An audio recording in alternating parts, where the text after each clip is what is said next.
നമസ്കാരം. പത്തനംതിട്ടയിലെ Chuttippara nursing college വിദ്യാർത്ഥിനി അമ്മുവിന്റെ മരണവുമായി ബന്ധപ്പെട്ട് കോളേജ് പ്രിൻസിപ്പലിനെ സ്ഥലം മാറ്റി. കേസിൽ പ്രതികളായ 3 വിദ്യാർത്ഥിനികളെ കോളേജിൽ നിന്ന് സസ്പെൻഡ് ചെയ്തു. സിപാസിന് കീഴിലെ സീതത്തോട് കോളേജിലേക്കാണ് പ്രിൻസിപ്പലിനെ സ്ഥലം മാറ്റിയത്. പകരം സീതത്തോട് കോളേജ് പ്രിൻസിപ്പലായിരുന്ന തുഷാരെ ചുട്ടിപ്പാറയിലേക്ക് മാറ്റി നിയമിച്ചിട്ടുണ്ട്. പ്രതികളായ 3 വിദ്യാർത്ഥിനികൾ കേസിൽ ജാമ്യത്തിലാണിപ്പോൾ. ഇതിനിടയിലാണ് 3 പേരെയും കോളേജിൽ നിന്ന് സസ്പെൻഡ് ചെയ്തുകൊണ്ട് ഉത്തരവിറക്കിയത്.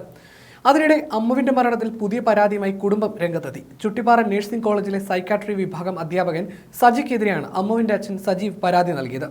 ലോഗ് ബുക്ക് കാണാതായെന്ന് പറഞ്ഞ് അമ്മുവിനെ അധ്യാപകൻ സജീവും കേസിൽ പ്രതികളായ വിദ്യാർത്ഥിനികളും ചേർന്ന് മാനസികമായി പീഡിപ്പിച്ചുവെന്ന് അച്ഛൻ സജീവ് ആരോപിച്ചു. പ്രതികളായ വിദ്യാർത്ഥിനികളെ ഒരു വശത്തും അമ്മുവിനെ ഒരു വശത്തും നിർത്തിക്കൊണ്ട് കൗൺസിലിംഗ് എന്ന പേരിൽ കുറ്റവിചാരണ നടത്തുകയായിരുന്നു.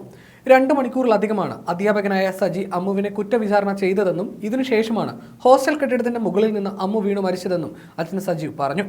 പോലീസ് അന്വേഷണത്തിൽ തൃപ്തിയുണ്ടെന്നും കുറ്റവാളികൾ ശിക്ഷിക്കപ്പെടണമെന്നും സജീവ് പറഞ്ഞു. ഒരു തവണ പറയുന്ന കാര്യമല്ല പ്രിൻസിപ്പൽ പിന്നീട് പറയുന്നതെന്നും പല കാര്യങ്ങളാണ് അവർ പറയുന്നതെന്നും സജീവ് ആരോപിച്ചു.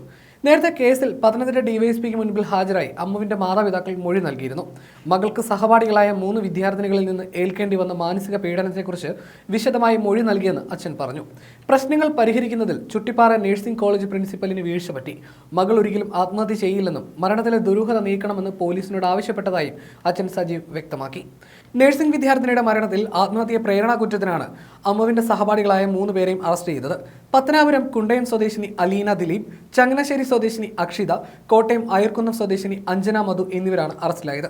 അറസ്റ്റിലായ 3 പ്രതികൾക്കും കഴിഞ്ഞ ദിവസം ജാമ്യം കിട്ടിയിരുന്നു. പത്തനംതിട്ട കോടതിയാണ് ജാമ്യം നൽകിയത്. നവംബർ 15-നാണ് അമ്മു സജീവൻ ഹോസ്റ്റൽ കെട്ടിടത്തിന് മുകളിൽ നിന്ന് ചാടിയത്.